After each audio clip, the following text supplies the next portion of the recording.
Então, olha a diferença que tem quando existe fibrose na ressonância e quando não existe em termos de risco de arritmia. De tal maneira que o critério para a gente utilizar é o mesmo que a gente utilizou na sociedade inglesa e que o DECA descreveu, foi o que nós descrevemos na nossa diretriz de 2015, que nós utilizamos nos pacientes que têm uma doença menos avançada, preferencialmente classe funcional 2, que tenham o QRS com padrão de bloqueio de ramo esquerdo, seja ele mais largo ou não, e em classe funcional 1, naqueles com cardiopatia isquêmica que tem fração de ejeção abaixo de 30%, que é um critério em que o médico falou que nem no estudo eletrológico era necessário a mais para indicar o desfibrilador. Agora, isso foi corroborado pela Sociedade Europeia de Prevenção de Morte Súbita, que pôs o mesmo critério que nós utilizamos em 2015. Em relação à técnica, hoje a técnica ficou bem mais fácil em relação ao que existia, por exemplo, há 5, 6 anos atrás. Hoje nós temos, para canulação, vários tipos de bainha para seio coronário, inclusive nós utilizamos muito essas bainhas, inclusive para canulação junto com eletrodo de catéter balão, e quase não usamos o catéter de eletrofisiologia. Fazemos a venografia, escolhemos, baseado principalmente em oblíqua anterior esquerda, as regiões alvo, procuramos fugir da região apical, certo? E, se possível, se a gente tiver uma ideia do eco, mostrando através do strain gauge locais que tenham um desincronismo mecânico mais tardio, certo? O problema pelo strain, dificuldade de encurtamento, nós podemos otimizar em oblíqua esquerda aquilo que nós tivemos no eco como guia. Isso a gente sabe que pode ter prognóstico se existe concordância com o eco. Mas, fugindo disso, a gente escolhe, hoje, através de telemetria, a gente consegue, pelo próprio programador, ver áreas de maior retardo e fugindo da região apical, que tem um prognóstico pior. Os eletrodos são todos hoje quadripolares, um avanço muito grande, isso em termos de fixação, fugir do frênico e, principalmente, a possibilidade de vários vetores e, também, vários tipos de morfologia do eletrodo para pegar os diferentes tipos de veia. Aqui um exemplo em que o subseletor pode ser útil, no caso de uma grande curvatura. As veias podem ter diferentes dificuldades, por exemplo, aqui uma veia medial, essa é a veia mais fácil, que é a posterolateral, aqui uma anterolateral e aqui uma que a gente procura evitar, que é a interventricular anterior. Esses vetores que nós falamos melhoram em torno não só a fixação e localização, mas também a hemodinâmica, como é visto através desse outro slide, mostrando que áreas mudando o vetor, eu posso ter benefício hemodinâmico.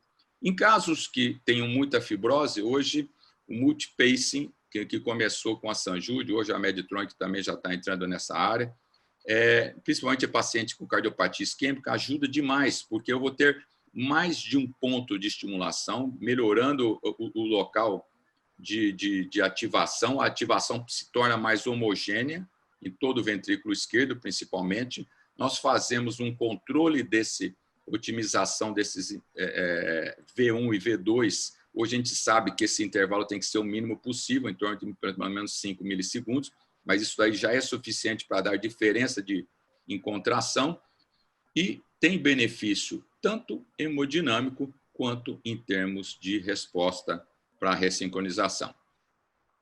O futuro talvez não chegue a esse ponto aqui, que é uma situação em que nós não precisamos do eletrodo do ventrículo esquerdo, uma técnica que está sendo anunciada apenas por enquanto, mas você coloca um eletrodo endocárdico no ventrículo esquerdo por leadless e ele acopla o sistema do desfibrilador convencional endocárdico e é mantido essa estimulação do ventrículo esquerdo através de um transmissor que, por via ultrassônica, transmite a esse receptor do ventrículo esquerdo e faça uma ressincronização a partir do que ele detecta no ventrículo direito. Isso é uma técnica bem avançada, pode ser que o futuro nos leve a isso.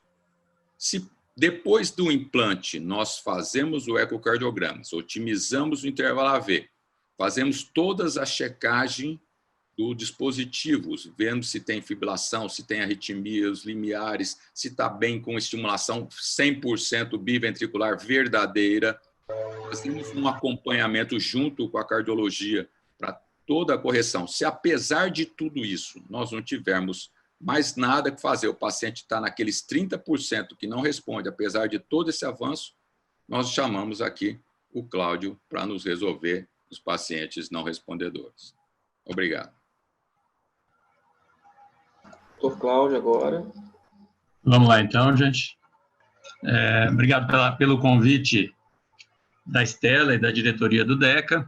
É um prazer sempre estar participando desses eventos do DECA, especialmente em tempos da pandemia, né, que nós já não podemos mais nos reunir presencialmente, mas sempre é tempo para a gente poder rever os amigos, né, e também trazer um pouco de atualização para quem está em casa. Aí ficou mais fácil até a ressincronização.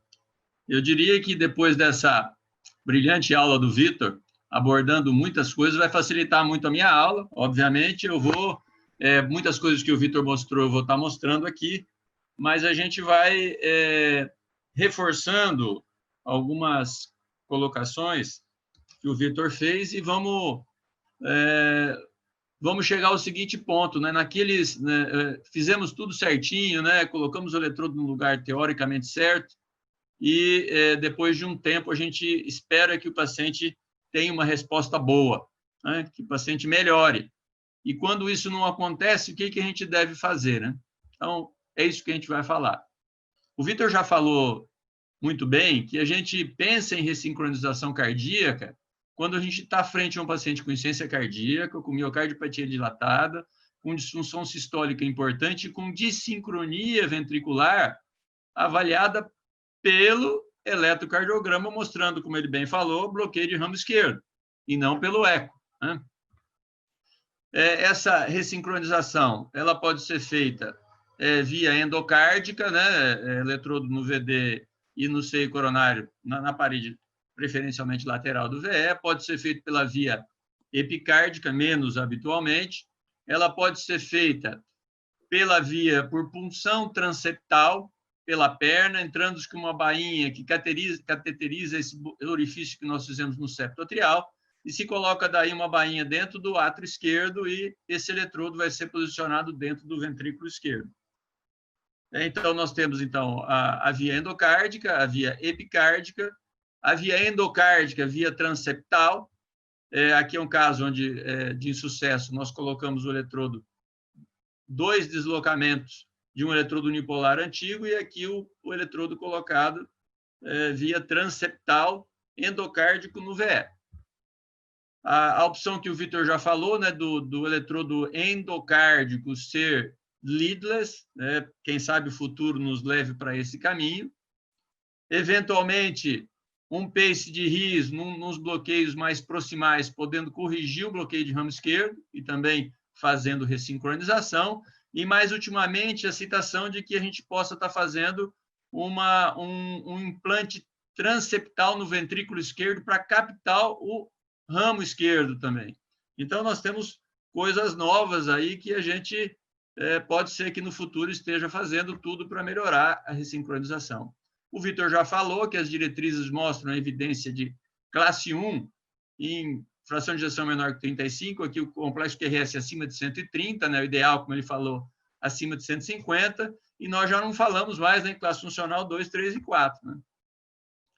Lembrar que 70% dos pacientes respondem à ressincronização, mas 30% ainda, apesar de toda a melhora dos sistemas que a indústria nos propiciona, continuam sem responder. Então, como o Vitor já falou, os dissincronismos provocados pelo bloqueio de ramo esquerdo a nível atrioventricular, interventricular e intraventricular, mas também transmural, né? Vocês vejam que o estímulo elétrico ele tem que dar a volta pelo coração para chegar do lado esquerdo, mostrando que aqui uma ativação de fase, mostrando que a ativação em vermelho é mais rápida e em azul mais lenta, que quase todo o ventrículo esquerdo está sendo ativado depois no bloqueio de ramo esquerdo. Nós precisamos corrigir isso, né?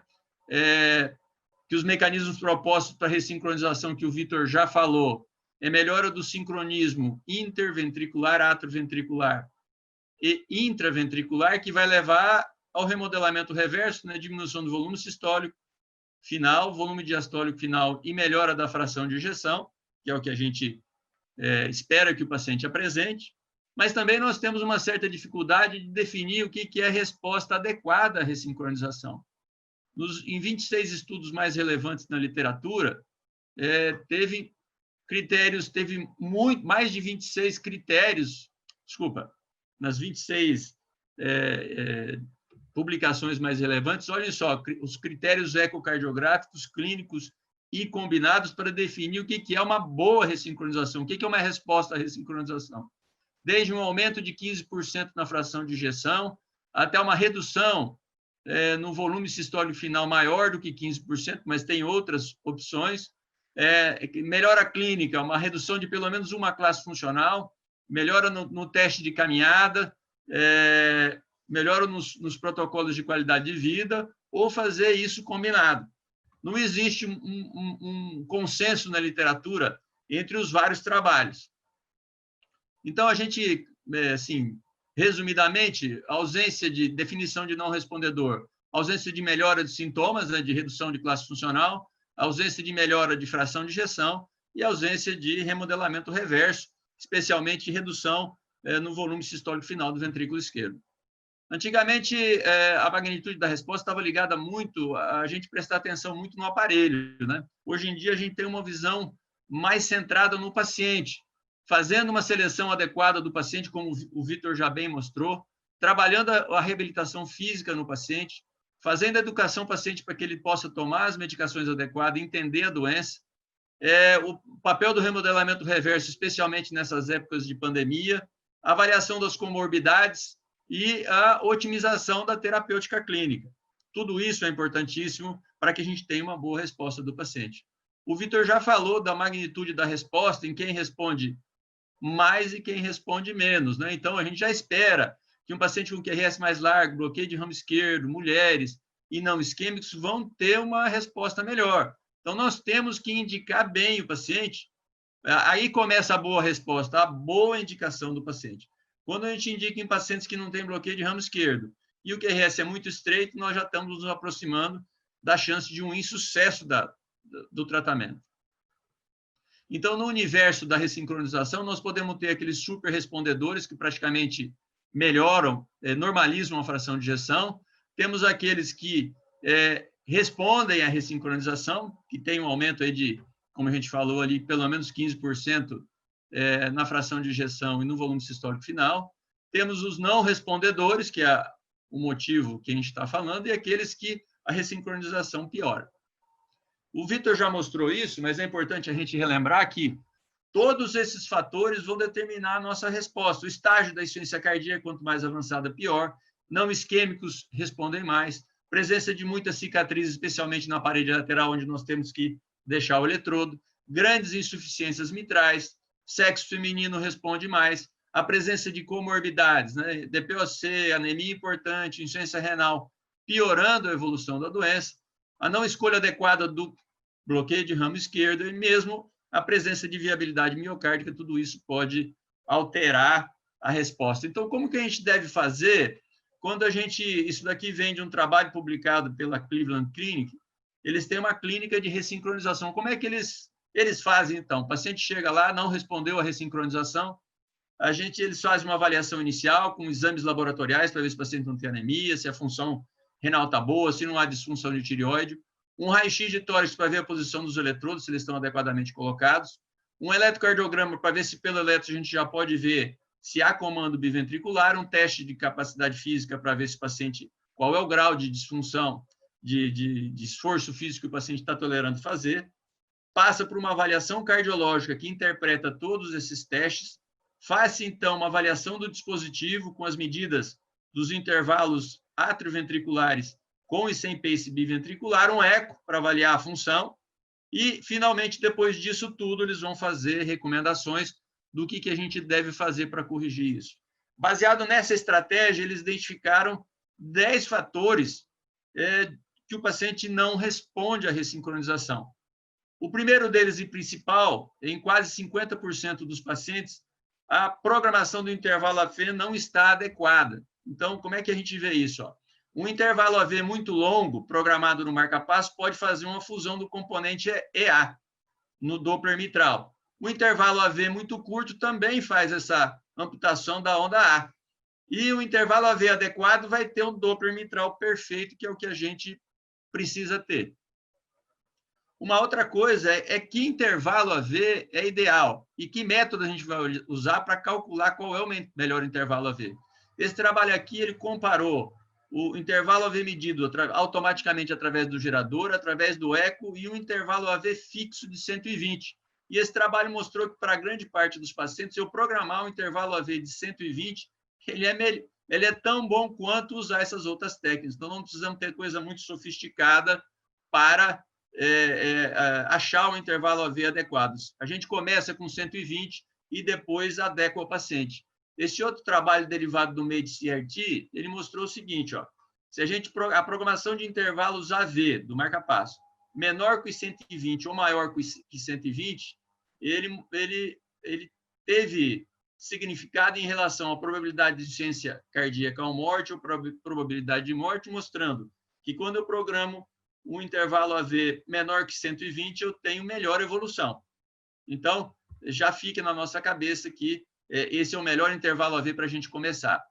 E nesse trabalho da Cleveland Clinic, o que eles observaram? Que quando eu fazia as avaliações dos pacientes e a programação do intervalo AV não estava adequada, esses pacientes, quando eu tinha intervenções favoráveis de intervalo AV, a evolução desses pacientes que eu corrigia ela era muito melhor do que nos pacientes que eu não tinha intervenção nenhuma, ou tinha intervenção, mas não, o intervalo AV estava adequado, eu tinha que mexer nos intervalos entre o ventrículo esquerdo ou o ventrículo direito. Então, o ideal é que eu consiga ter um Doppler mitral com esse padrão do componente EA.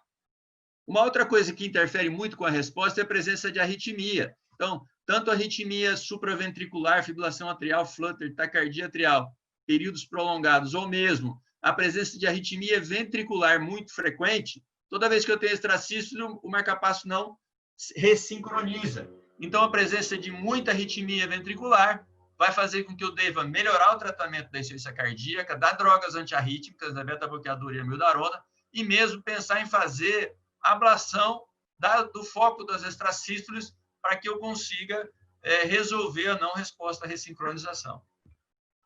Além disso, presença de anemia. A gente sabe que na falência cardíaca nós temos muitas causas para ter anemia. Hemodiluição, podemos ter deficiência na absorção de ferro, perdas ocultas, mal absorção do ferro e mesmo deficiência da produção da eritropoetina, tudo isso levando à anemia. E se a gente não corrigir a anemia, o paciente não vai responder. Uma outra coisa que é importantíssima é a gente não é simplesmente ressincronizar o paciente. Ele tem que ter mais de 90% do tempo, ele tem que estar fazendo ressincronização biventricular. Nos pacientes que apresentam episódios de fibrilação atrial, isso se perde, esse tempo de ressincronização, ou se eu programar inadequadamente o PR do marca-passo e ele descer para o ventrículo, o estímulo descer pelas vias de condução normal, eu vou perder a ressincronização também. Então, esse trabalho aqui, avaliando 1.812 pacientes, ele mostra que as curvas livre de evento, ela começa a partir de ressincronização, a partir de 93%. Então, eu tenho que conseguir pelo menos 93% de pace biventricular contínuo para que o paciente tenha a resposta adequada. Vejam esse caso aqui de ressincronização, onde o paciente tinha 56% apenas de pace biventricular, e quando nós fomos avaliar, o paciente estava apresentando perda de ressincronização intermitente no Holter, e quando nós fizemos a correção da energia, ele passou a ter ressincronização pace biventricular 100% do tempo. A presença de fibrilação atrial, o Vitor já mostrou, né, que quando eu comparo sinusal em vermelho e FA com ablação do não AV em verde, versus ablação sem fibrilação atrial sem ablação do nó AV, vejam, as curvas verdes e vermelhas, eles cursam praticamente iguais, com melhora na fração de ejeção e na redução dos diâmetros diastólicos finais, mostrando o remodelamento reverso. Então, quando eu tenho FA e tenho a frequência controlada e o marca-passo comanda mais de 93%, eu tenho um resultado muito parecido do ritmo sinusal. Uma outra, quase 25% dos pacientes não respondem porque a posição do eletrodo não foi adequada. Então, eu vou ter que procurar corrigir a posição, né? Aqui, sempre fazendo venografia, tem um transoperatório, aqui uma veia lateral, nesta posição, o eletrodo colocado na veia lateral, aqui uma veia anterolateral, onde o eletrodo foi bem colocado na veia anterolateral, aqui uma veia posterolateral, e a gente pode ver que todos esses eletrodos, eles estão colocados na região onde há o maior retardo, então a chance de sucesso aumenta muito quando eu tenho eletrodo. O eletrodo nesses locais. O Vitor já mostrou também esse slide onde a gente classifica a posição das veias em basal, médio e apical, e também anterior, anterolateral, onde a gente não deve pôr na região anterior, né? Região anterolateral, lateral e posterolateral, onde os resultados são melhores. A maior parte dos eletrodos são colocados na região lateral ou posterior. E aqui é um trabalho que mostra que quando eu coloco os eletrodos na posição posterior, anterior ou lateral, a evolução ela é muito semelhante. Mas quando eu coloco ele apical e não apical, a posição apical é a pior evolução. Então, eu devo fugir das regiões muito apicais, porque a evolução é pior. Então, aqui eu tenho uma posição adequada, anterolateral, onde eu posso ver a distância grande entre os eletrodos, e aqui uma posição de um eletrodo colocado na posição apical, onde a resposta eu já sei que vai ser ineficaz. O papel da etiologia, o Vitor já mostrou isso também, né? A presença de fibrose na parede lateral é um fator de chance de não resposta. Há uns 15 dias atrás, eu operei um paciente, que era um paciente coronariano grave, com muita fibrose, mas, por sorte, ele tinha fibrose em todo o ventrículo, mas na parede lateral não tinha fibrose na ressonância. Então, a gente conseguiu fazer uma boa ressincronização. E, para esses casos, a utilização de, como o Vitor falou, de eletrodos quadripolares, então que algum desses polos vai fugir da região de fibrose, é fundamental para que a gente tenha sucesso na correção disso.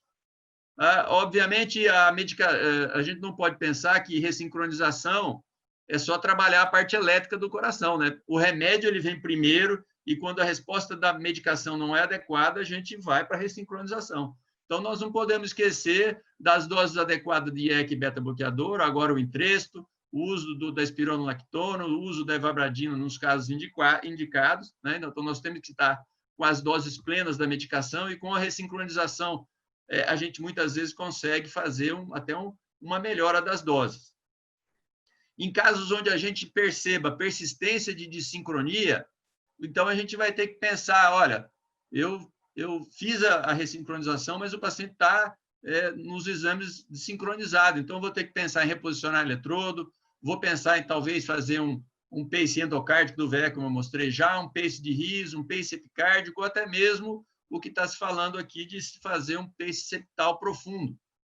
Então, aqui, a possibilidade de você não ter veias boas para um pace endocárdico, para um pace no seio coronário, pensar no pace endocárdico por punção transeptal atrial e colocar no eletrodo dentro do ventrículo esquerdo. Aqui tem um problema de um eventual problema de insuficiência mitral e a necessidade de anticoagulação, como, vamos dizer assim, os problemas desse tipo de acesso.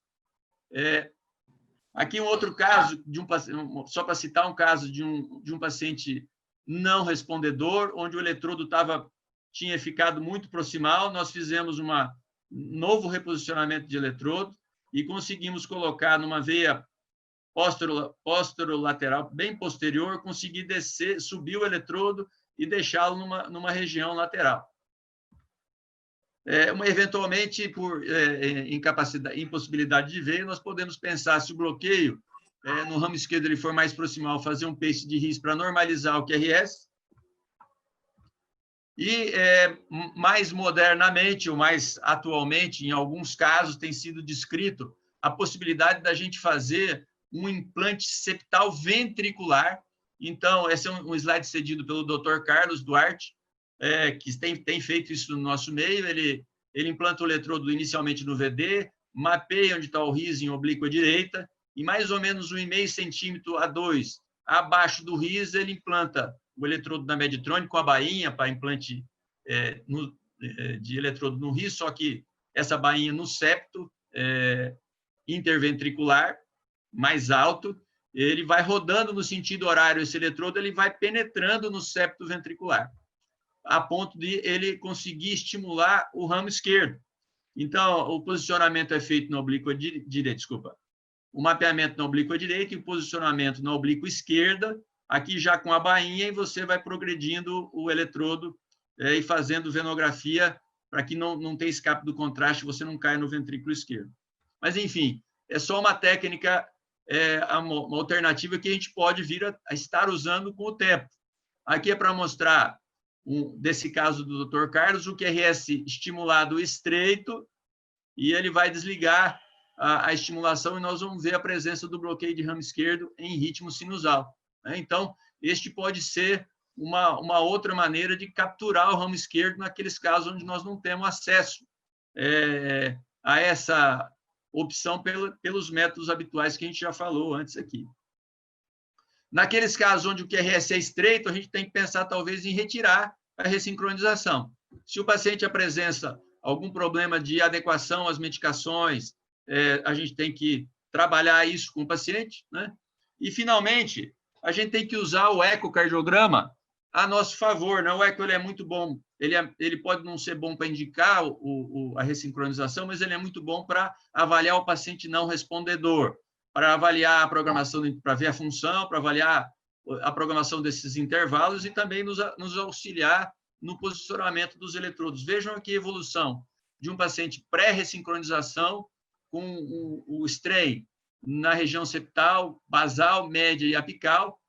Aos 6 meses e aos 12 meses, vejo como a cavidade diminui, como a insuficiência mitral diminui ao longo do tempo, como essas curvas da movimentação das várias paredes elas vão se coincidindo com o tempo, melhorando, mostrando a melhora da ressincronização, e esses intervalos entre o Doppler aórtico e da pulmonar, mostrando que essa distância entre eles cada vez é menor, mostrando a melhora da ressincronização com o tempo, e também a melhora do Doppler mitral.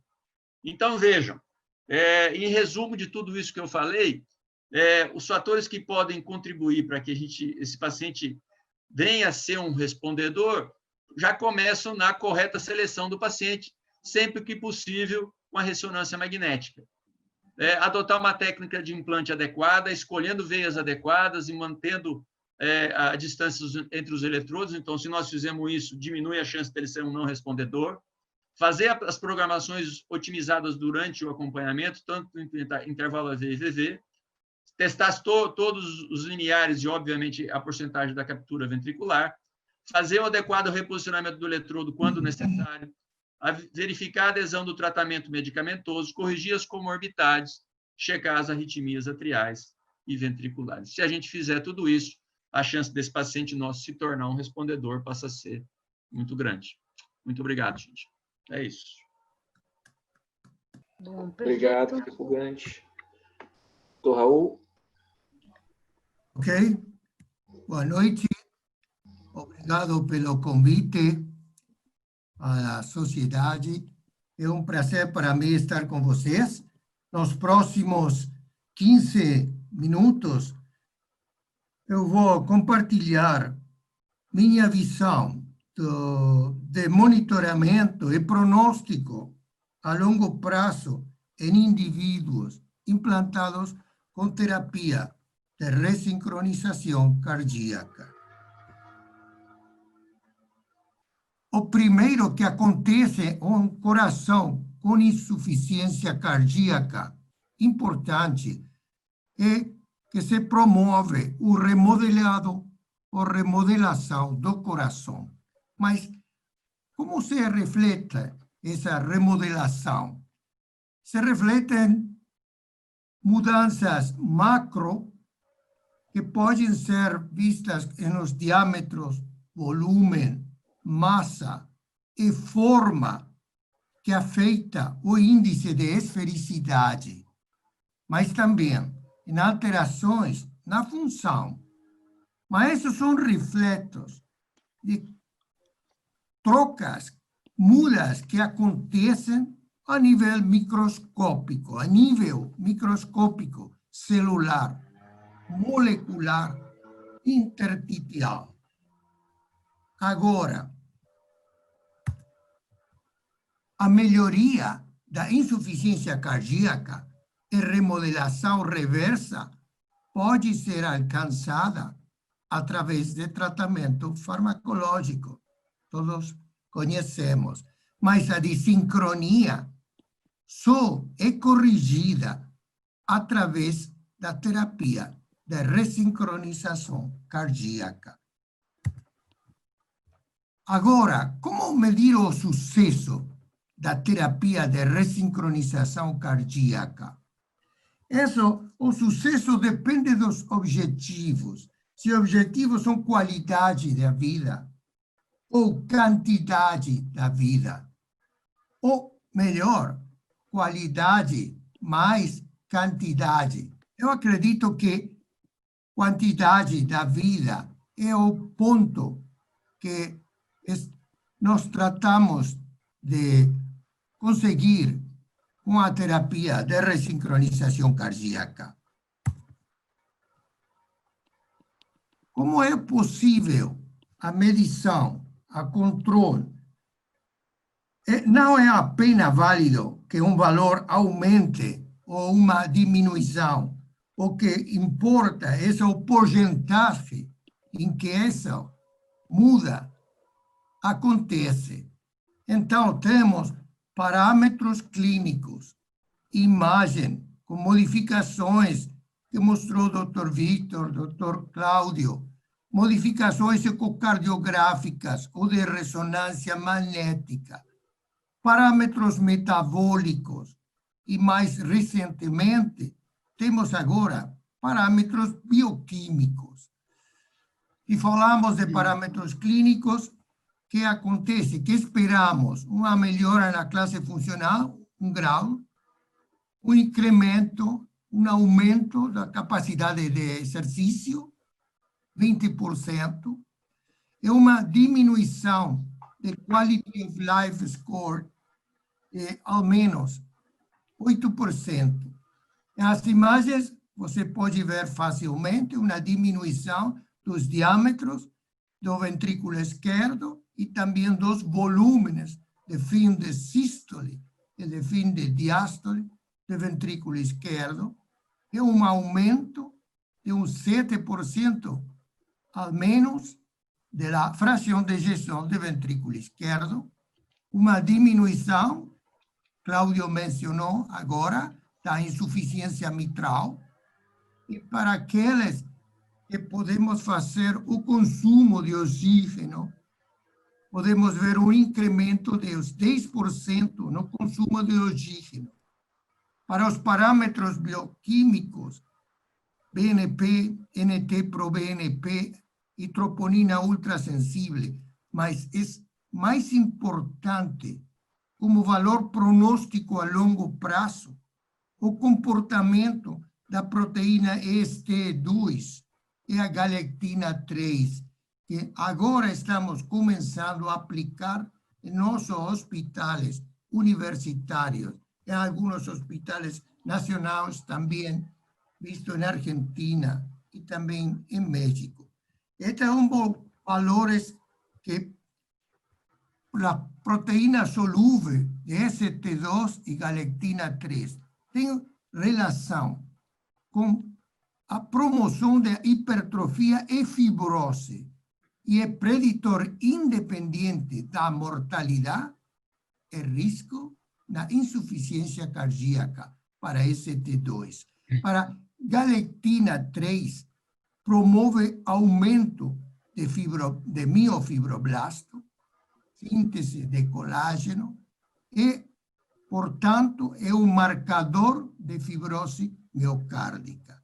A diminuição das concentrações de ST2 e galectina 3 são preditores de bom pronóstico. É uma das coisas mais recentes e atrativas que temos no follow-up de doentes que han recibido un implante de resincronizador cardíaco.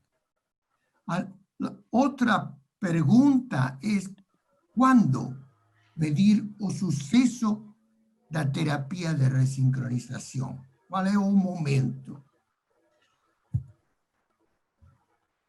Todos hemos olhado que un doente que recibe una terapia de resincronización percibe un melhoramento inmediato, al momento, en horas. Eso es debido a la resincronización promovida o a estimulación en bom tempo do ventrículo esquerdo.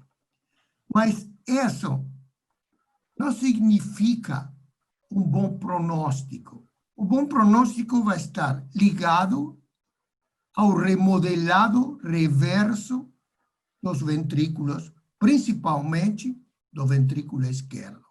E isso quando acontece? Acontece, sobretudo, particularmente, no primeiro ano. E vamos a observar que não todos os parâmetros que podemos controlar podem predecir uma boa evolução. Todos os dados têm o mesmo valor pronóstico? A resposta é não. Não.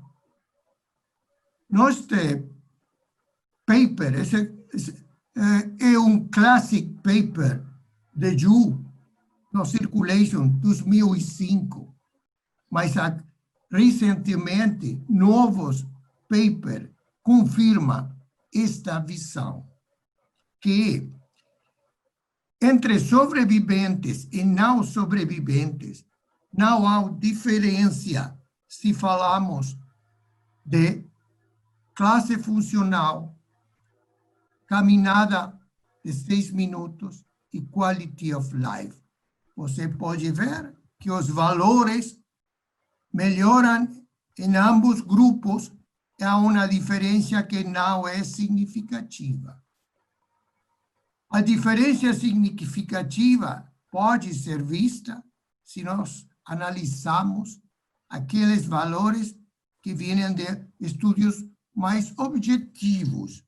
E esses estudos mais objetivos podem ser o eco, com o volume de fim de sístole, o volume de fim de diástole, o incremento, aumento da fração de ejeção. E não, uno pode olhar diferenças significativas que podem sustentar por que esses pacientes são sobreviventes e esse grupo é não sobrevivente. A razão é que eles não têm remodelado reverso e que os cambios não são suficientes. Nós temos que ver que, quando falamos de cambios, se falamos de volume de fim de sístole, nós acreditamos um câmbio maior de 15%. Então, quando nos movemos a os valores menores, sabemos que não há um remodelado reverso efetivo. Essa é uma grande diferença. Portanto, a primeira conclusão é que os dados objetivos têm um valor pronóstico mais alto que os dados subjetivos. E quando acontecem esses grandes cambios, no paper de Rivers, você pode observar que os cambios acontecem muito mais no primeiro ano após o implante. Incrementa no segundo ano também, e após o segundo ano, atingimos um platô. E as razões para isso As razões, eu acredito que são claras. Faz sentido, porque não podemos melhorar indefinidamente. É o primeiro ponto. E o segundo ponto é que não curamos a insuficiência cardíaca, só tratamos insuficiência cardíaca, é o processo contínuo. Nossos pacientes, nossos doentes. Então, se eu é atingido a um platô, essa é um bom fator de evolução e amerita pensar em um bom pronóstico alejado. A única coisa que continua em diminuição é a massa ventricular esquerda. E por quê? As condições hemodinâmicas mudaram. Então, não tem sentido manter a hipertrofia. E o organismo é sábio. E acontece. Você se lembra que cada aumento de 10 gramos por metro quadrado no índice de massa ventricular esquerda correlaciona com maior risco de mortalidade. E cada 10 gramos de diminuição correlaciona com maior pronóstico e menor mortalidade. Isso quer dizer que também este é um bom indicador, um preciso indicador de bom pronóstico. Agora, se focalizamos ou analisamos os dados objetivos, a pergunta é: que tem maior valor pronóstico? O funcional, que vemos na fração de ejeção, ou estrutural? O funcional e estrutural são iguais para permitir um bom pronóstico. Esses são os valores estruturais, os que estão relacionados com o volume de fim de sístole, o volume de fim de diástole. E a fração de ejecção, claramente, é um fator funcional. Eu gostaria de mostrar um exemplo disso. Um paciente, em 2008, com bloqueio do ramo esquerdo, com os critérios que hoje Victor señalou como de Strauss para bloqueio do ramo esquerdo, é uma mulher com insuficiência cardíaca, classe funcional 4, que ingressa em 2008. O exame, que é esse longo, você pode ver que uma fração de ejeção de 10% e um volume de fim de sístole de 126 mililitros. Uma condição extrema.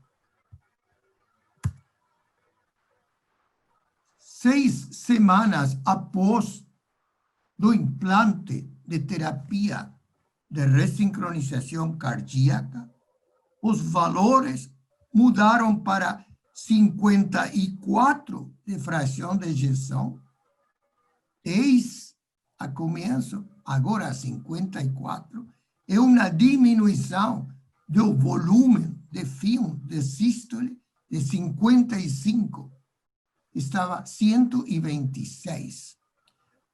Então, uma diminuição de volume de fim de sístole de 56% é um incremento da fração de ejecção de 45 pontos percentuais. O doente em classe funcional 1, sem sintomas. Isso foi 2008.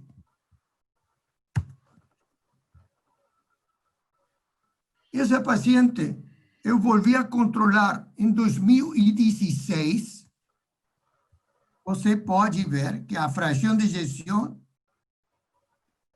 ainda é muito boa, de 42 após de 8 anos, e o volume de fim de sístole de 46 mililitros, e uma imagem completamente sincrônica, e a doente em classe funcional 1.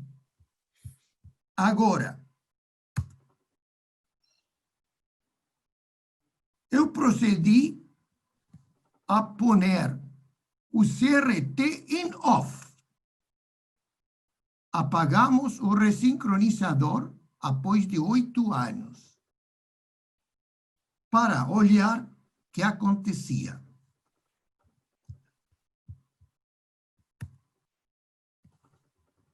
Quatro minutos após de CRT off, a fração de ejeção caiu 9 pontos em 4 minutos. A desincronia estava presente novamente, mas isso é normal.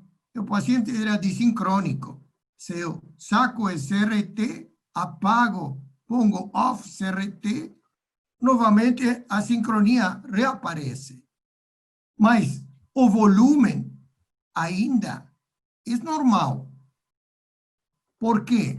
Porque o paciente perdeu a sincronização, pero a remodelado ainda persiste.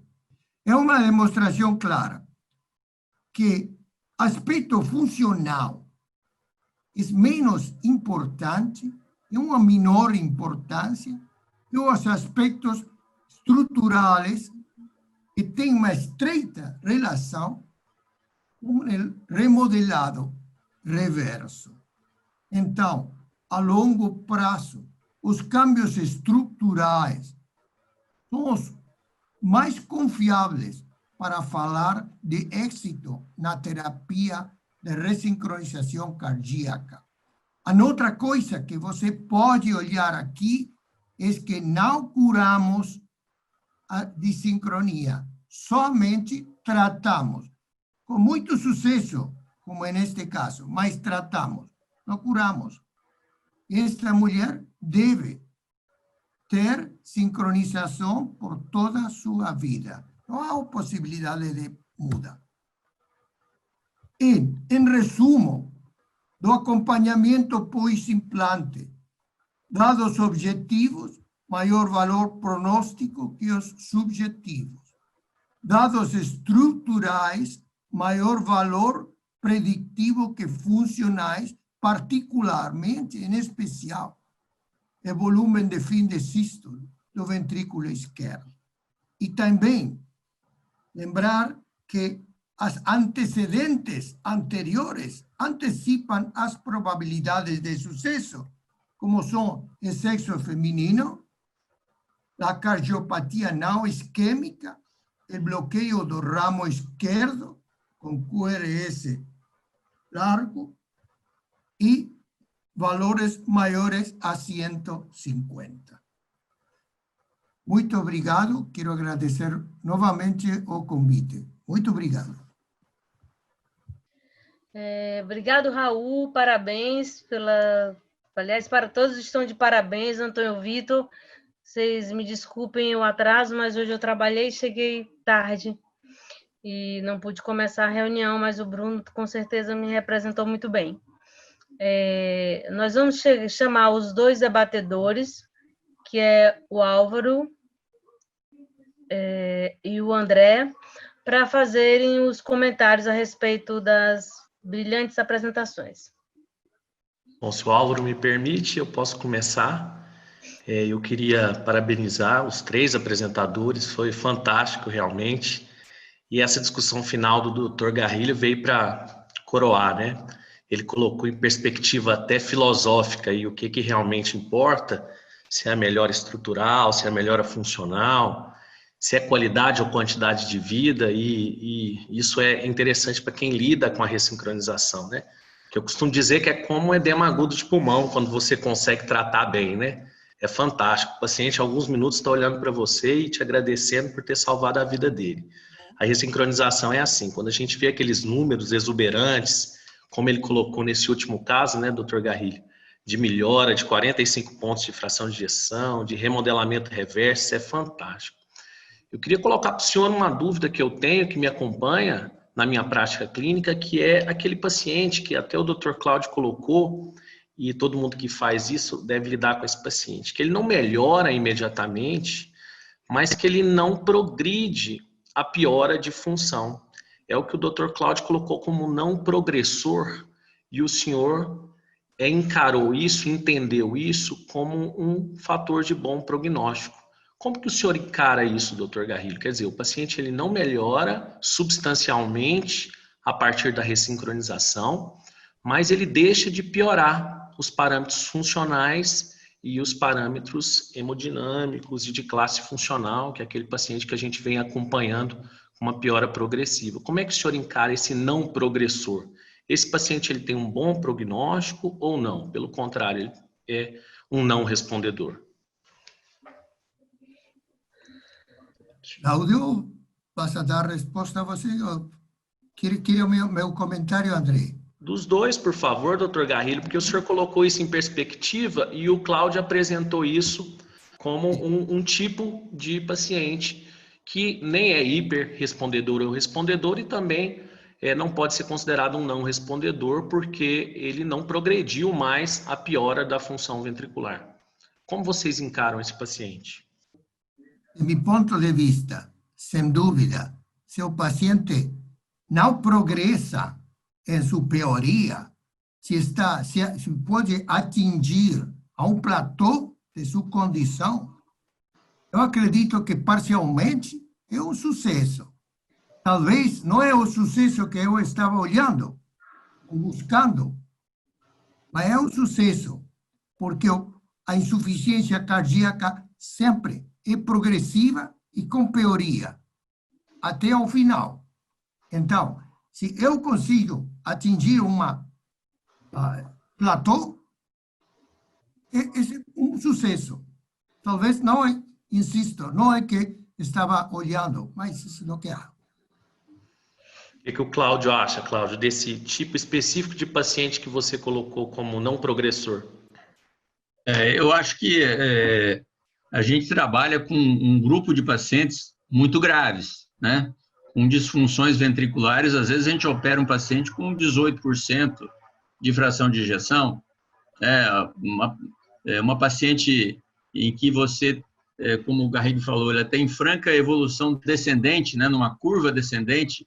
Eu acho que se a gente opera esse paciente e ele tem um stop na evolução, também deve ser considerado. Lógico, a gente sempre quer que o nosso paciente seja, na realidade, um hiperrespondedor, né? Que ele normalize a fração de ejeção. Antes de ser um respondedor, a gente sonha que ele possa ser um hiperrespondedor, não um superrespondedor. Mas para muitos pacientes, eu vejo que na evolução o paciente ele para de piorar. Ele não apresenta aquela resposta fantástica, mas ele estabiliza naquele nível, a fração de ejeção se estabiliza, clinicamente ele fica bem, assim, e a doença parou de piorar. Eu acho que, para esse caso, óbvio, eu pensaria que nós tivemos um sucesso, não foi o sucesso que a gente gostaria, mas para esse paciente tão grave, eu acho que a gente tem que considerar que também é um sucesso. Óbvio, vamos sempre olhar todos aqueles fatores que eu falei, né? Se não tem alguma coisa que a gente possa fazer para melhorar mais, mas está tudo certo e a gente não tem mais nada para fazer por ele, entre aspas, e ele estabilizou a doença, eu fico feliz também. Perfeito. E eu queria só perguntar também para o doutor Antônio Vitor, que apresentou a questão da indicação, como que vocês têm feito e têm visto os upgrades de sistema, né? De um sistema convencional para um sistema de estimulação multissítio, porque hoje isso já perfaz quase 30% das indicações, né? O HRS, ele contempla até já numa troca eventual de um dispositivo convencional e que preencha as indicações de estimulação multissítio, você já pode fazer isso independente de piora. Como que vocês veem isso, a questão dos upgrades? Dr. Vitor? Em relação a... só também complementando em relação à pergunta anterior que você fez, eu acho que a qualidade de vida com um paciente que deixa de internar, já a melhora, o que você já propiciou de vantagem para a qualidade de vida, já deve ser considerado um sucesso. Mesmo que você não o tenha em termos de remodelamento, ou em termos de fração de ejeção, ou em termos de... Ele conseguindo aquilo que ele não conseguia, um tratamento clínico, deixar de internar, para ele já é um enorme sucesso, né? Então, o conceito de respondedor aí é um conceito subjetivo, mas é eficaz, né? Em relação ao upgrade, nós temos feito bastante, você acompanha aí com a gente, é uma surpresa muito agradável, por isso que a sociedade europeia elevou a indicação do upgrade para a classe 1, porque qual que é o problema só do upgrade? É o nível de morbidade é um pouco maior pelo procedimento. Então, tem procedimentos que são muito fáceis, nós temos feito bastante upgrade. Agora, tem casos que, por questão de eletrodos múltiplos ou qualquer coisa assim, então torna um pouquinho mais complicado em relação a isso. O que deve ser muito bem questionado é a questão que tem que ser levado em vista, que o pessoal da Europa está levando em relação a por que eles já estão colocando o TRCD em relação ao TRCP, justamente na questão do upgrade. Eles mostraram que se você pega um paciente com um desfibrilador e não coloca o ressincronizador e vice-versa, cada vez que você faz um upgrade desse daí, você vai perder um desfibrilador, vai perder um ressincronizador, porque vai ser uma prótese só. Você dobra quase o custo hospitalar, além de aumentar muito a comorbidade do procedimento. Então, eu acho que tudo isso tem que ser levado em conta já na indicação, né? Infelizmente, a gente sabe disso, os convênios estão esbarrando muito na indicação de não aceitação, por exemplo, da indicação do bloco EF. Por isso é que muitos casos acabam depois precisando de um upgrade, certo? Por não aceitarem uma coisa que passou a ser uma indicação que, pela Sociedade Europeia de Insuficiência Cardíaca, passou a ser a indicação classe 1, certo? Muitos são casos disso. Então, o número de upgrades está aumentando porque talvez nós estejamos indicando a ressincronização num período que talvez seja um pouco mais tardio. Haja visto a mudança de fração de ejeção que tem na classificação europeia, que eles levam como abaixo de 40% a fração de ejeção reduzida, que já teria vantagem da ressincronização. Então, agora, os resultados são muito bons e se assemelham muito quando você tem aquela indicação, paciente já otimizado, já está com medicação plena, continua com fração de ejeção rebaixada, tem aquela classe clássica de internação de insuficiência cardíaca, você fazer o upgrade é um resultado muito bom. Perfeito. E a última questão, se a Estela me permite, é que o Cláudio falou bastante sobre opções assim bem sofisticadas de abordagem do paciente que não responde. E a gente teve um paciente recentemente que tinha um bifocal de VD e foi para upgrade para CRT. Você tem alguma experiência, Cláudio, com o trifocal? Trifocal de usar o... usar o bifocal mais o... ligado junto, você está falando, não? Exatamente.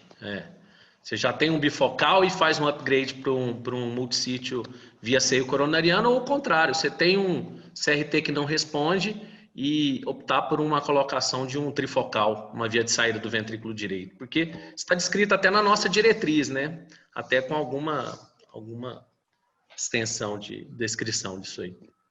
Você tem alguma experiência com isso? Não, só se for para utilizar um dos eletrodos de via de saída para estimulação bifocal, mas como trifocal, não. Não tenho feito isso aí, não. A gente tem dificuldade por causa da conexão agora com os quadripolares, né? E também pelo modo de estimulação, né? Quando a gente vai fazer um modo de simulação, a não sei que esteja em FA e você use um bifurcador, você não vai ter como usar o canal atrial para fazer um AV muito curto, porque aí você vai bagunçar toda a estimulação, né? Acho que é importante. Essa dificuldade. Acho que aqui era importante, deve ter cardiologista nos assistindo, seria importante os cardiologistas lembrarem que eles devem ficar alerta quando acompanham pacientes portadores de marca-passo, cuja fração de ejeção está piorando. E o paciente é portador de um dispositivo, especialmente um marca-passo, né? Essa piora na fração de ejeção, se não tiver nenhum motivo, é por pace do ventrículo causando dissincronia e disfunção. Então, que eles fiquem atentos que para esse paciente, o implante de um ressincronizador isolado ou associado a um CDI, tem isso que a gente está falando aqui, né, de upgrade, né, sair do marca-passo que está causando dissincronia para um ressincronizador, pode fazer com que a função ventricular que estava se deteriorando se normalize ou pelo menos melhore, né? Então, que eles fiquem atentos aí a essa colocação e que isso não fique, muitas vezes, não é para todos, mas tem muitos serviços onde os pacientes operam e vão para a sua região de origem e não tem um médico clínico especialista na área acompanhando. O cirurgião eventualmente opera e depois não acompanha mais o doente. E para esses doentes, às vezes, o cardiologista tem que ficar atento de que esse provavelmente é a causa da disfunção do seu doente. Perfeito, colocação. Vamos dar a palavra agora ao Álvaro, só fazendo um comentário associado aí ao que o Cláudio falou, né? A gente até comentou numa outra apresentação que a partir de 20% de estimulação de ventrículo direito em ponta já é deletério para o coração. Então, nós temos realmente muitos pacientes que estão em uso de marca-passo convencional, ainda com estimulação em ponto de ventrículo direito, que tem uma queixa de dispneia ou um quadro de insuficiência cardíaca, que ele às vezes não é bem valorizado e você poderia melhorar a qualidade de vida desse paciente se você fizesse um upgrade para ressincronizador. Com a palavra, então, meu grande amigo Álvaro, por favor. Boa noite a todos. Parabéns. Estou ouvindo meu amigo Teno. Há quanto tempo? Grande abraço, Estela, pela oportunidade. As apresentações foram maravilhosas todas. Eu queria aqui chamar um pouquinho a atenção, filosoficamente, né, para a questão que se falou pouco, da dissincronia e da ressincronização. Nós temos dois estágios diferentes. Um é identificar quem são aqueles pacientes que têm dissincronias, porque se não tiver dissincronia, a gente não tem o que ressincronizar. E depois, se realmente nós ressincronizamos ou não. Então, o último trabalho do Cazot, né, que eu sou um fã da ecocardiografia mesmo, sendo estimulista, então eu acho que os problemas elétricos eles geram um problema mecânico e é esse problema mecânico que leva à dissincronia e à queda da performance do coração. Então não é o problema elétrico, é o problema mecânico que o elétrico gera. Então o Cazot ele separa e define o que é dissincronia. Então, nós temos hoje alguns parâmetros, com 4 parâmetros, nós conseguimos definir mais de 70% das dissincronias, o que melhora muito nossa indicação. Eu não vou debater aqui que parâmetros são esses, o trabalho mostra, mas como contração septal. Por exemplo, contração septal é um parâmetro de dissincronia que se encontra em torno de 30% dos pacientes. E aí é onde vem o implante do eletrodo no septo.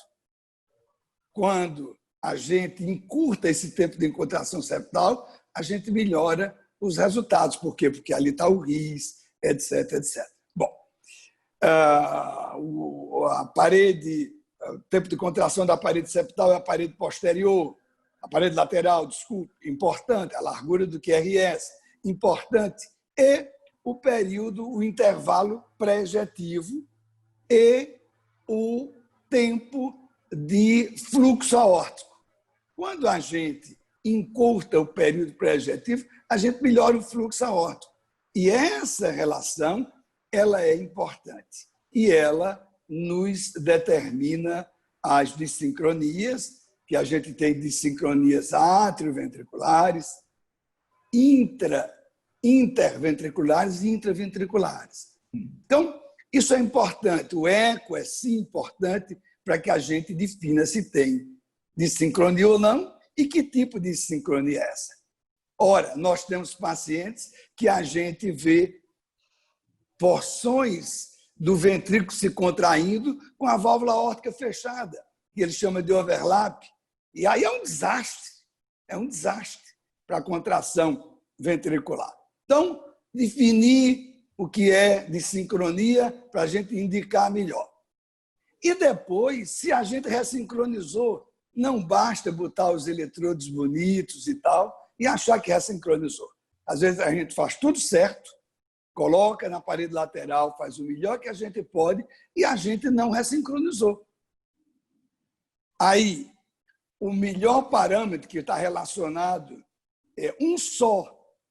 Eu acredito no que é bom quando é um só. Quando a gente usa 10 mil coisas é porque a gente não tem a melhor. Mas o período pré-ejetivo aórtico, esse é isoladamente parâmetro de ressincronização. Se você encurtar o LPEI, que é o intervalo pré-ejetivo aórtico, esse você, na sala, sabe se ressincronizou ou não. Então, hoje, o que realmente fica um pouco mais do que nós devemos fazer é um ecocardiograma na sala para ver. A gente implanta o eletrodo do ventrículo esquerdo aonde dá e o eletrodo do ventrículo direito a gente pode mudar de lugar e procurar encurtar esse intervalo pré-ejetivo aórtico, que é fácil de ver no ecocardiograma, que é o início do QRS até a abertura da válvula aórtica, e aí sim a gente tem o parâmetro importante de que ali nós estamos ressincronizados. É o que o Cazot preconiza.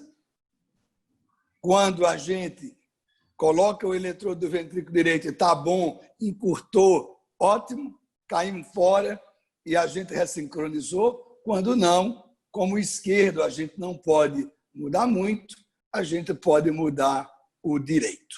Então, essa é uma visão filosófica um pouco diferente da que foi colocada, mas é uma visão filosófica que, na prática, pode ter seu lugar. A outra coisa que o André perguntou, do bifocal, etc. Então, o que o Cazot também, que tem um outro trabalho dele que fala, é nos não respondedores. Quando você tem um marca-passo biventricular que não respondeu, que não ressincronizou, aí você vai ele tem um eletrodo no átrio, ventrículo direito e ventrículo esquerdo. Você vai com outro eletrodo no ventrículo direito e você faz esse exercício de procurar encurtar o período pré-ejetivo com um outro eletrodo ventricular direito e um bifurcador, né, para poder fazer essa estimulação. E, por fim,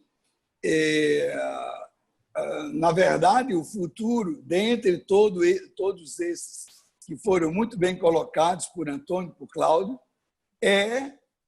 são os eletrodos multipolares e vários eletrodos. Então, a indústria já está trabalhando muito nisso, né? São eletrodos que a gente são muito fininhos, que você pode navegar nas veias com facilidade, colocar mais de um eletrodo multipolar, e isso com um software que pode usar esses multipolos de uma forma organizada para que melhore a ressincronização. E, para terminar, eu gosto muito do Dr. Silas, quando ele dá os exemplos, onde ele diz que o professor Macruz, quando ele foi implantar o primeiro ressincronizador, o professor Macruz olhou para eles: Dr. Silas, o sistema RISC-por-QGIS tem milhões de pontos. Como é que o senhor, com um, vai querer fazer milagre? Então, na verdade, a gente tem muito o que avançar, mas nós conseguimos, para os clínicos que estão nos escutando, nós temos muita coisa para fazer, a gente beneficia muita gente, é uma técnica que eu sou um grande entusiasta e que a gente ainda indica muito pouco, a resistência é muito grande, e eu espero que essas iniciativas aí do DECA, que brilhantemente, tantos brilhantes já passaram por esse departamento, que estão aqui, né? Mas a doutora Estela, que nesse momento aí de dificuldade, de pandemia, está transformando isso em uma formação continuada muito oportuna e que vale assim, um elogio de todos nós. Perfeito. Eu gostaria de agregar um comentário, Estela. Claro. Muito atrativo, muito interessante o que Álvaro comenta. Eu tenho a certeza que o futuro tem estreita relação com a estimulação de RIS. Toda vez que seja possível, que até agora pode ser aproximadamente 85% das ocasiões, através do RIS, você consegue o melhor QRS e a melhor sincronia. Quando você põe um eletrodo com a cara lateral, vai para o músculo. E o músculo, a eletricidade corre a 1, 2 metros por segundo. No RIS, a velocidade é 3 para 4 metros por segundo. Você nunca vai ter um QRS tão agosto como quando estimula com RIS. Então, isso, a meu entender, vai ser o mais comum no futuro próximo, a estimulação isciana. E para aqueles que têm um bloqueio distal na união de Purkinje e o músculo inespecífico, ainda você vai precisar de CRT clássico ou outras técnicas como a técnica de Durkheim, com a estimulação endocavitária no ventrículo esquerdo, direito ou endocárdio. Então, há outras possibilidades para analisar. Mas eu acredito que o RIS tinha todas as vantagens para pôr-se como terapia de seleção no futuro próximo. Nós, inclusive, temos duas questões aqui. O Alexandre Duarte Costa, ele pergunta: o que vocês fazem com os não respondedores? Tentam implantar eletrodo em outra veia ou partem para o implante ciano, ramo esquerdo? Todas essas, elas são, por exemplo, a estimulação isciana, não é, Raul? Que, na verdade, a estimulação do ramo esquerdo, né? O que a gente busca, na verdade, é estimular o ramo esquerdo que está quebrado. Na semântica, o nome é meio inapropriado. Na verdade, é estimular o ramo esquerdo, né? Naquela região. Quando ele é mais distal, né, o problema, às vezes, é maior. Aquela indicação, por isso que eu me bato tanto nessas dissincronias, porque o clássico bloqueio de ramo esquerdo, né, que preencha todos os critérios, ele é meio raro. Mas aí, a estimulação isciana, essa estimulação com 2 eletrodos no ventrículo direito, ela também é eficaz, mas hoje, com a possibilidade da estimulação hiciana, ela deve ser a preferencial. Se eu tenho uma ressincronização que não funcionou, a hiciana será que não é fácil do ponto de vista técnico, então nós temos essas alternativas. Aqui a gente esbarra sempre no material, né? Mas como o eletrodo hiciano a gente pode colocar em outro lugar no ventrículo direito, nós temos essa outra possibilidade. Se não consegue uma boa estimulação hiciana, a gente pode procurar dentro do ventrículo direito uma melhor posição, que sempre buscando o intervalo, o pré-ejetivo aórtico. Senão, você não está fazendo nada. Senão, não tem parâmetro, não adianta estreitar QRS, porque a gente não trata QRS, a gente trata de sincronia. Essa é a grande dificuldade, às vezes, da gente entender. Ninguém está tratando QRS. Se afinar QRS não quer dizer ressincronizar, porque tem paciente de QRS estreito desincronizado. Tem uma outra questão, mas eu acho que praticamente vocês responderam essa em Bilac, que é como vocês avaliam o futuro da ressincronização cardíaca, tal qual consolidada hoje, biventricular, com a chegada de novas técnicas, estimulação hiciana e ramo esquerdo, né? Estimulação hiciana, ramo esquerdo, tem que saber que nem sempre a gente vai conseguir estimular o RIS, ou melhor, o ramo esquerdo. Não é uma tarefa fácil do ponto de vista técnico.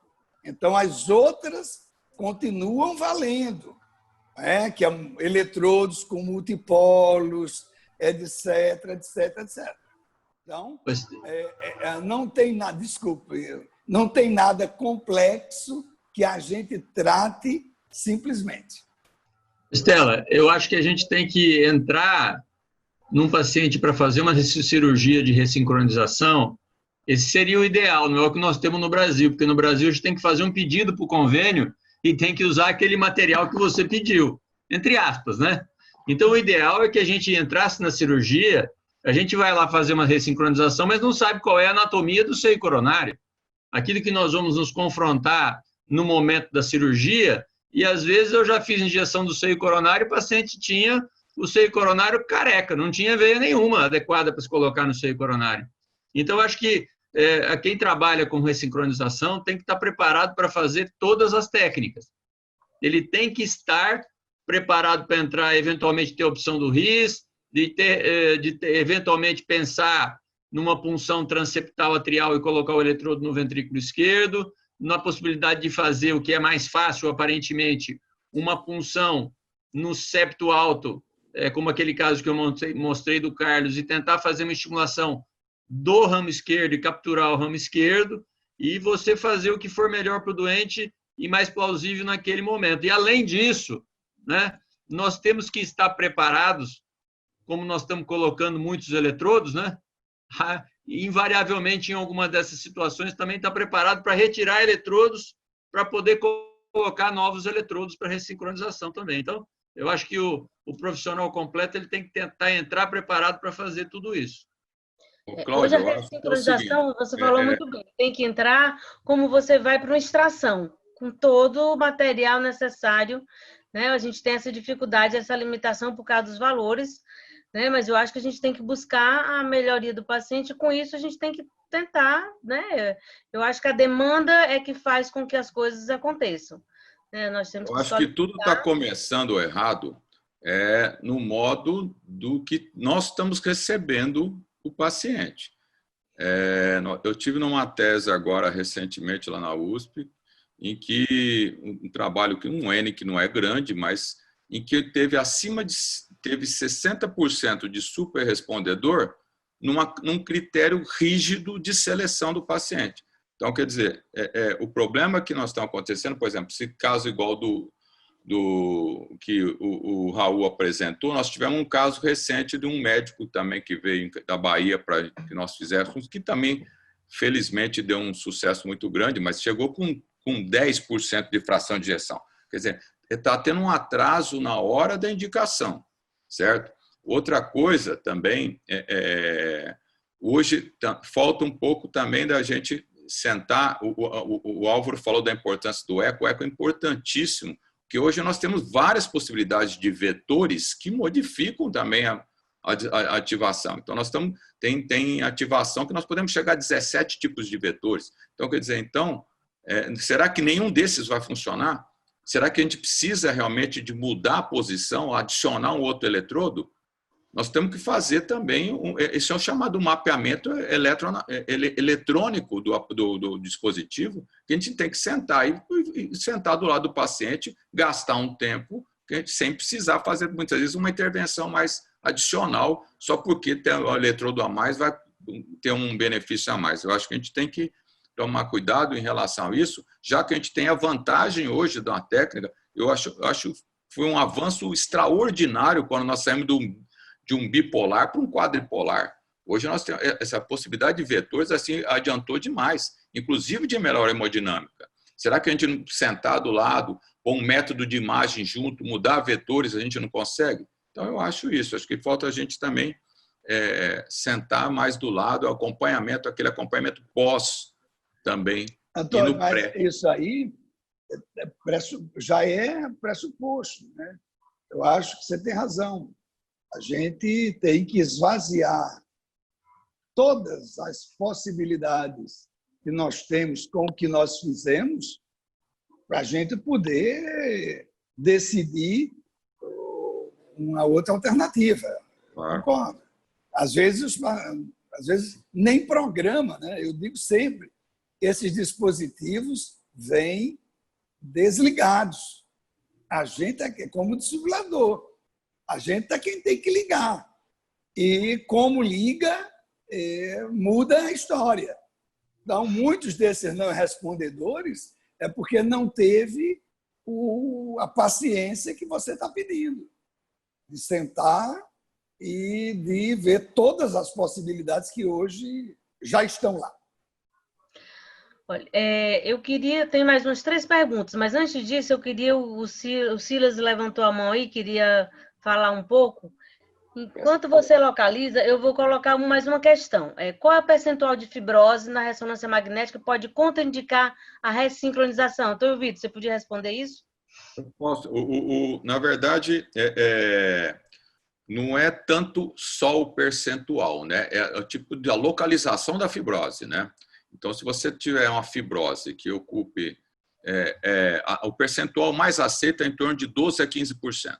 Esse é um percentual que eles consideram um nível de corte, mas desde isso você pode ter 12% a 15% de fibrose, se ele não tiver na parede lateral ou posterolateral, que é uma parede alvo, que você consiga também, inclusive, recorrer. Aí entra a importância do strain, para também você ver se você teria, aquela realmente era a área que você teria mais dificuldade de contração. E não tendo atingido a área-alvo que você quer levar, isso daí não contraindica. Vai, sim, fortificar a indicação do CDI junto. E não contraindicar.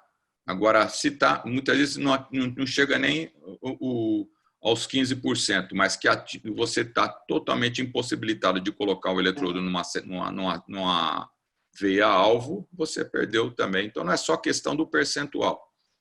A questão também. Tem uma coisa extremamente importante quando a gente fala de CDI, é que a gente tem que levar em consideração que, na maioria das vezes, a gente vai botar na ponta.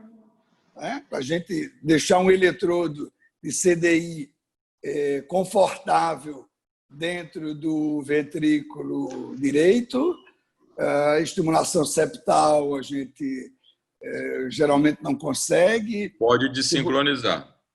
Não é? A gente tem que saber que nós estamos colocando um benefício, como em tudo na vida, e a gente está correndo lá um risco grande do outro. Porque tem que funcionar o eletrodo do ventrículo esquerdo, senão é uma catástrofe. E vocês têm indicado de rotina ressonância pré-ressincronização? Já que você colocou essas questões aí, Antônio Vitor, de posição e de quantidade de fibrose? Quase sempre agora a gente está utilizando, inclusive até muitas vezes para a identificação do tipo de cardiopatia quando ela é não isquêmica. Na isquêmica é importantíssimo até para sabermos se já estamos associando ou não a questão do ressincronizador junto. Agora, na não isquêmica é muito importante para até identificar, muitas vezes, você conseguir a ressonância, você identificar ou flagrar uma amiloidose ou pegar um outro tipo de situação em que você consiga, não, porque muitas vezes cai num balaio de gato de que tudo seja uma cardiopatia não isquêmica. Mas nós temos vários tipos de etiologia e que é fundamental. Por exemplo, na hipertrófica, então, não tem como hoje fazer um implante sem análise de ressonância. Então, hoje, cada vez mais estamos pedindo, praticamente todo dia tem um pedido de ressonância para complementar a indicação. Nós temos uma outra pergunta que acho que o Silas deu uma saída, não sei, mas só. Qual a experiência em relação à TRC em crianças, principalmente aquelas com miocardiopatia dilatada? Algum dos colegas tem experiência com criança em TRC?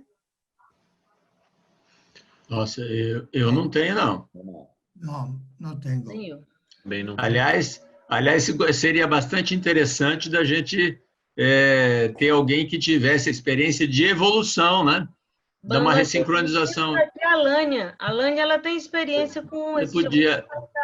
Se ela ainda está aqui, para poder a gente abrir o microfone dela e falar. Eu vou abrir o microfone dela aqui. Nós tivemos 2 casos no Hospital do Coração, lá no... Na verdade, foi implantado em cardiopatia congênita complexa. A criança estava com disfunção muito grave, sai de droga vasoativa, e a gente evoluiu muito bem, na verdade, melhorou a função, mas foi complicado como localizar, porque não era ventrículo, as 2 crianças eram ventrículo único. Então, não tinha VD e VE, foi só posicionamento anatômico e a gente guiou por eco. Lânia, você está liberada para falar, se você puder participar. A experiência do nosso serviço, nós temos mais de 25 casos de ressincronização cardíaca. Há uma semana nós fizemos a nossa menor criança que tem 3 meses de vida e o nosso paciente mais jovem, enfim, de longa data, era uma criança de 6 quilos que estava na fila do transplante, uma miocardiopatia dilatada severa, com 5% de fração de ejeção, mas com um peso que não teria como fazer o transplante no Brasil, a não ser por uma fila muito grande, talvez morresse na fila. Essa criança hoje ela tem 9 anos de idade e ela está muito bem. Ela foi muito responsiva, tinha uma classe funcional 4, era fora dos parâmetros da literatura, mas a gente, como não tínhamos, nós não tínhamos a opção de aguardar o transplante, a gente acabou ressincronizando, colocando um CDI, e hoje quando a gente desliga um dos ventrículos, ou o ventrículo direito ou o ventrículo esquerdo, a gente observa que ela desincroniza, enfim, ela é dependente efetivamente da ressincronização. Porque existe também a história natural, né? A gente nunca sabe numa criança, dependendo da miocardiopatia que a gente encontrar, a gente não sabe se ela vai ser responsiva ou se faz parte da história natural da miocardiopatia. Então, nos nossos casos, a gente, os responsivos, depois de algum tempo, a gente desliga um dos ventrículos para ter certeza que não faz parte da história natural e realmente eles precisam da ressincronização. Quanto ao local, nós sofremos muito, porque, por exemplo, em uma criança de 3 meses, a gente não tem muito o que escolher. Seio coronariano é praticamente impossível. Nós fazemos de tudo para poupar o endocavitário, para que a gente não tenha tromboses e alterações valvulares no futuro. Então, a gente dá prioridade para o epicárdico, fugindo das coronárias. Num coração de 3 meses, o cirurgião tem que colocar onde, enfim, aonde ele conseguir. Essa criança de 3 meses que nós colocamos agora é uma miocardiopatia dilatada por lúpus neonatal, com uma fração de ejeção de 35, com bloqueio completo de ramo esquerdo e um QRS de 120, o que para um bebê seria compatível mais ou menos a 200 milissegundos no adulto. E ainda é cedo, claro, para que a gente possa efetivamente ter uma resposta, mas em poucos dias a fração de ejeção já aumentou, melhorou um pouco, mas, enfim, o que a gente espera mesmo é o que uma criança dessas, com a ressincronização, como o Álvaro falou, a gente não trata o QRS, a gente trata o paciente como um todo, e a gente só quer que diminua realmente a classe funcional e que a criança consiga seguir a vida numa condição cardíaca melhor. Perfeito. Obrigada, Ilânia, por mostrar aí a sua experiência. Muito bom. Eu sou apaixonado. Aqui eu opero um pouco criança, porque o serviço de cirurgia funciona. Nós operamos muitas crianças aqui. E tem bom, mas aí é lugar de eletrodo, enfim, mas não ressincronizando.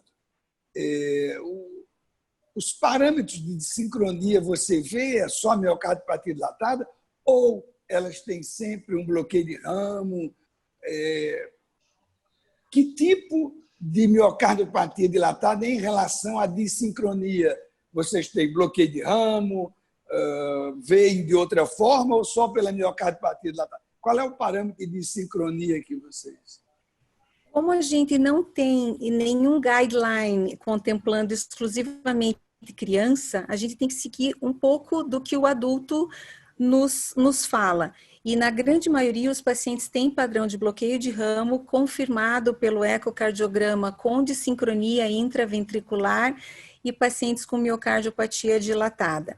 O que a gente respeita muito na criança é o tempo de evolução, Álvaro, porque as crianças aparecem, elas precisam ter um tempo de evolução de pelo menos 3 meses para que a gente não faça um erro de diagnóstico, por exemplo, de uma miocardite aguda, ou alguma miocardiopatia de acúmulo, de uma mitocondriopatia, uma deficiência de adenosina trifosfato, por exemplo, ou algum outro tipo de doença que a criança possa efetivamente ter a reversão com o tratamento específico. Então, quando a gente interna, a criança passa, assim, por uma grande mesmo investigação, incluindo neurologia, infectologia, reumatologia, e nós temos no nosso centro uma pessoa responsável por miocardiopatia dilatada, que é o Dr. Bruno, miocardiopatia dilatada, não, desculpe, miocardiopatia, ele é o chefe do nosso transplante,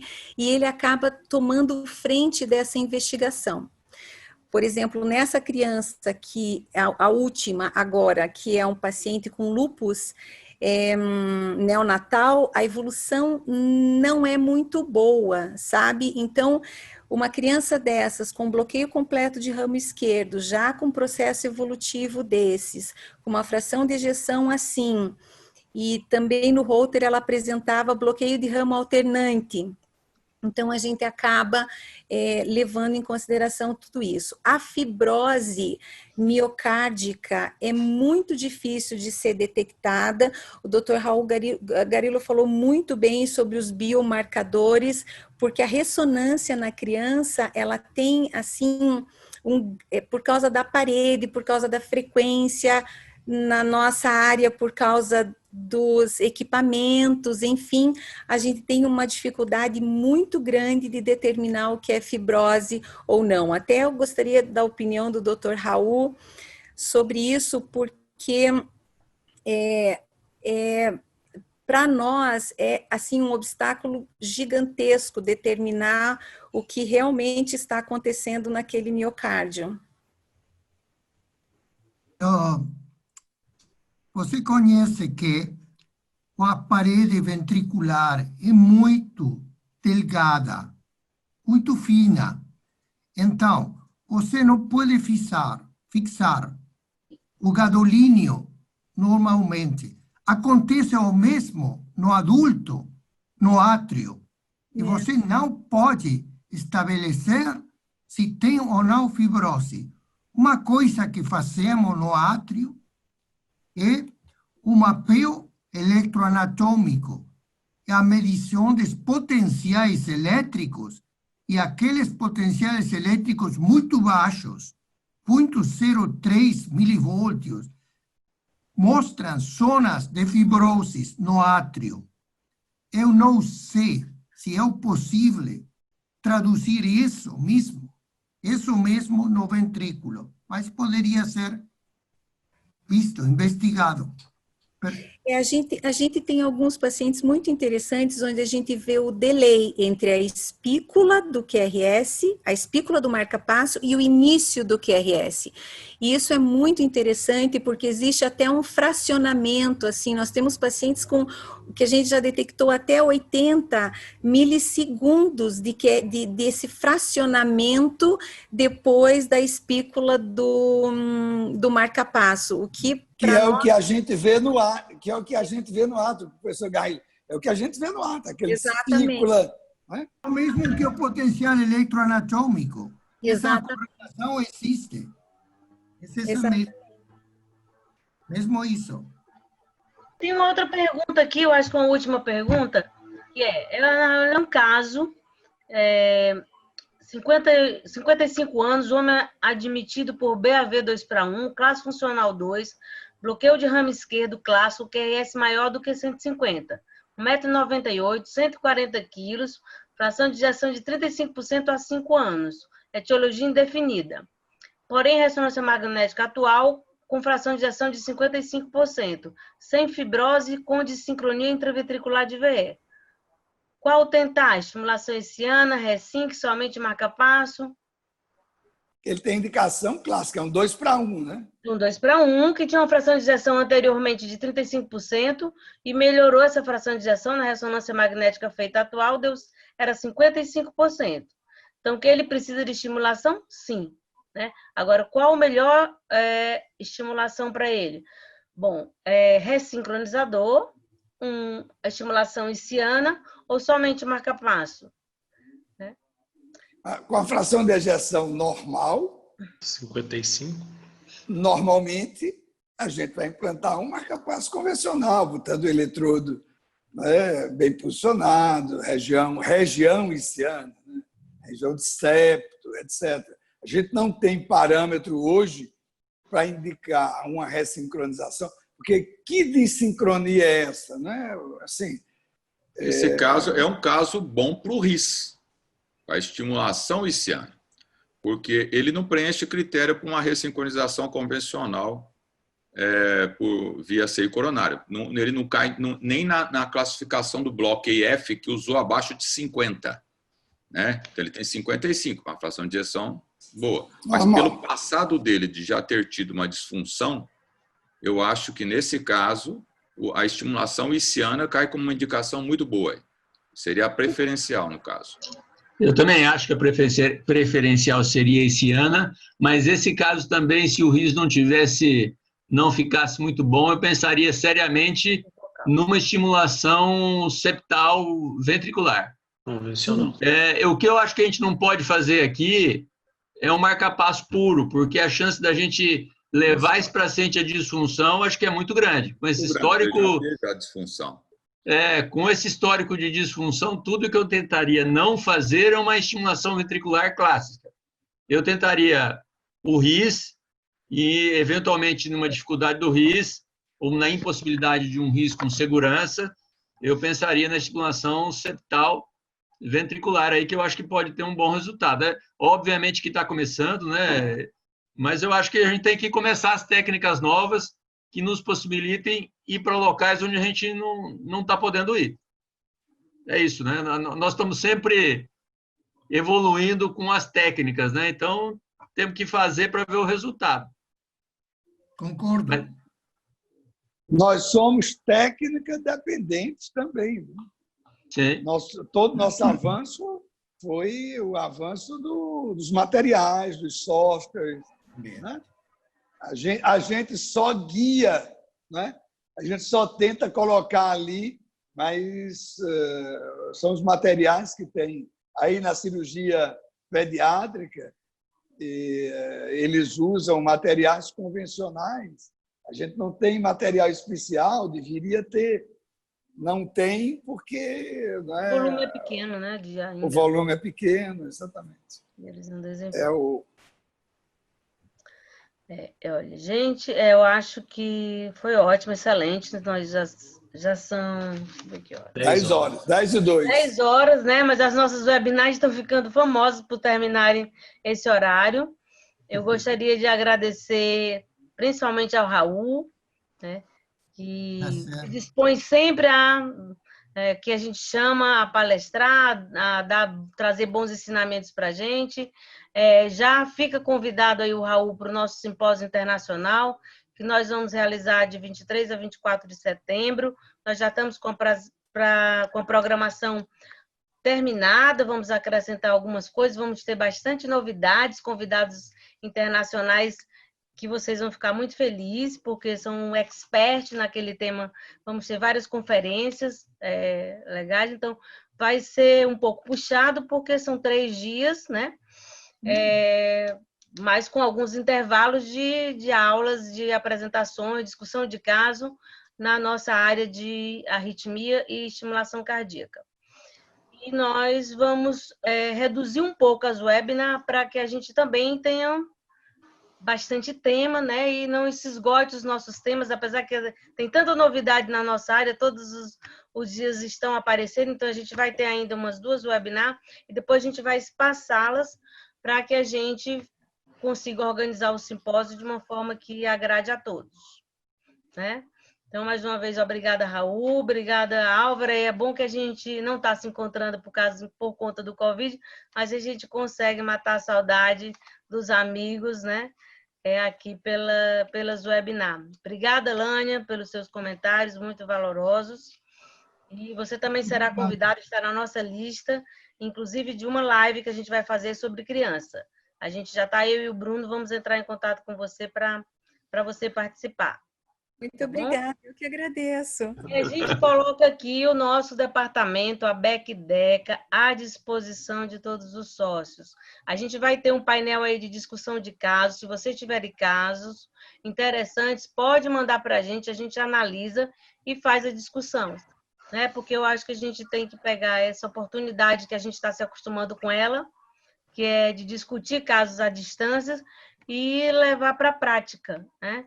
Eu acho que vai todas as sessões que você assiste, alguma coisa de nova, você aprende e enriquece para você melhorar o tratamento dos pacientes. E é isso que a gente quer. Obrigado. Muito obrigado pelo convite. Um abraço para todos meus amigos de Brasil. Espero que pronto vou poder visitá-los em direito, não por la cama, e webinar, ok? Certeza. Um abraço grande, cuidem-se muito. E estamos em contato. Obrigado. Um abraço a todos. Abraço a todos aí, gente. Tchau, Estelinha. Abraço, Vitor, André, Álvaro. Tchau, Lânia. Valeu. Abraço.